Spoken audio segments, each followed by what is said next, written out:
Sneha steel and furniture centre Salgare. आमच्याकडे steel भांडी, संसार उपयोगी साहित्य, sofa set, furniture, cooler, dining table, आटा चक्की व इतर साहित्यांचे एकमेव ठिकाण एक, व्हरायटी अनेक। आता शुभ मुहूर्ताची सुरुवात सलगरेतील स्नेहा स्टील मधील खरेदीनेच। वाजवी दर, सजवा फर्निचरने तुमचे घर। सर्व साहित्यावर बजाज फायनान्सची खास सोय उपलब्ध।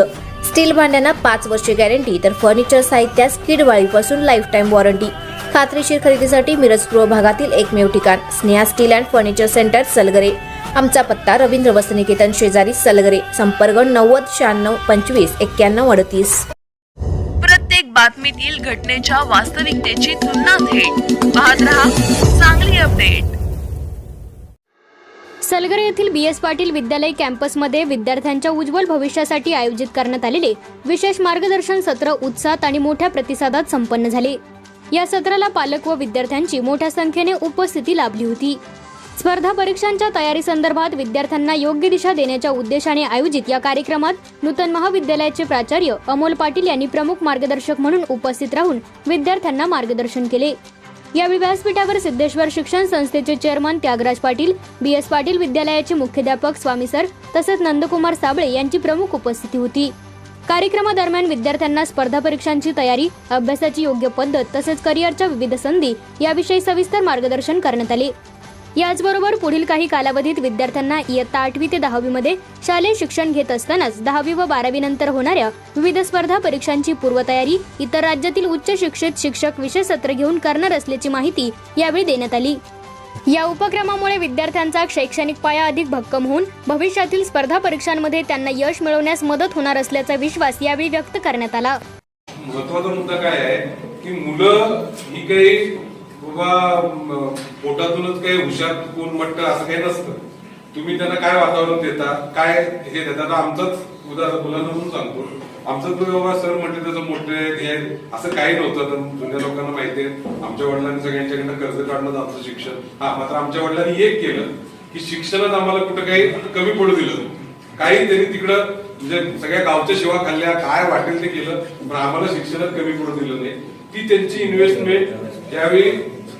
तर निश्चितच संस्थेचा असा एक मानस आहे की 11वी आणि 12वी झाल्यानंतर किंवा 10वीची मुलं परीक्षा दिली तर अकॅडमीचे लोक घरोघरी गिरफ्या घालतात की आमच्याकडे तुम्ही अकॅडमीसाठी ऍडमिशन घ्या। अर्थातच अकॅडमीमध्ये काही शाळेचं ऍडमिशन दिलं जात नाहीये, मग त्या मुलांना कुठल्या तरी एखाद्या शाळेमध्ये ऍडमिशन घ्यावं लागतं आणि मग अकॅडमीमध्ये ऍडमिशन घ्यावं लागतं। विषय असा होतो की एका मुलासाठी कनिष्ठ नाही म्हटलं तर तुझा सुद्धा 70 ते 80 हजारच्या वरती यासाठी फी आकारली जाते। सरांचं मत असं आहे की आपल्या ग्रामीण भागामध्ये मुलं हुशार आहेत, बरीच ग्रामीण भागातली आपली मुलं इतर ठिकाणी जास्त फी देऊन जे शिकतात तीच सुविधा जर आपण आपल्या कॅम्पसमध्ये सुरू केलं तर निश्चितच मुलांना परवडेल एवढ्या फी मध्ये 7वी पासून आपण 7वीची मुलं ज्या वेळेला 8वीला जातात, 8वीची मुलं 9वीला जातात, 9वीची मुलं 10वीला जातात, 11वीच्या मुलांना आपण ती संधी उपलब्ध करून देऊया। यासाठी अमोल पाटील सरांनी आम्हाला खूप चांगल्या पद्धतीने सहकार्य केलं। पूर्वी आणि सामान्य कुटुंबात पण आपल्यामध्ये स्पार्क असलेले विद्यार्थी आहेत की ज्या पालकांना या गोष्टी शक्य नाहीत असं वाटते। या गोष्टी एवढ्या लांब मी कसं पाठवू, फीज वगैरे जास्त असते, ट्रान्सपोर्टेशन आलं, मुलं राहायला आली, माझं महिन्याचं एवढं इन्कम आहे, वार्षिक इन्कम माझं आहे, मला वाटलं तरी आणि माझा मुलगा किंवा मुलगी हुशार जरी असला, मला कळला तरी मी मन मारून त्यांना या रेग्युलर पॅटर्न मध्येच मी घालतोय। मला माप वाटते की माझ्या मुलाच्या सवयी चांगल्या आहेत, माझा मुलगा मुलगी अभ्यासाला लागली तर ते पण जिद्दीनं चिकाटीनं करणार आणि हे त्यांचं राईट एज पण आहे। पण या खर्चाच्या विचार करून आपण मागं सोडतो। पण मला एक सांगा, आपल्या सगळ्यांची तुमचं आपण पारिवारिक लोक पालकांना विचारतो, आपल्या सगळ्यांची महत्वाची प्राईम प्रॉपर्टी काय आहे?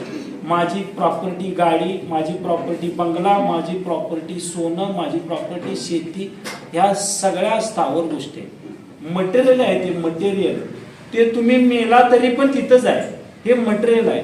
माझी प्रॉपर्टी आहे, माझी मुलं आहे आणि मला काम जे करायचं आहे आजपासून ते फक्त माझ्या मुलावर फक्त सेंट्रलायझेशन करायचं आहे। माझी कुठली जनरेशन फार चांगल्या प्रकारे घडावी म्हणून मी झटणार आहे. मला दुसरं काहीच नको आहे. माझ्या पोटाला जी आपत्ती आली, मला त्यांचा व्यवस्थितपणे चांगले नागरिक त्यांना घडवायचा आहे, स्वावलंबी त्यांना करायचं आहे आणि मी झटतोय, फक्त त्यासाठी झटतोय. मला दुसऱ्या कुठल्या गोष्टीशी काय नाही.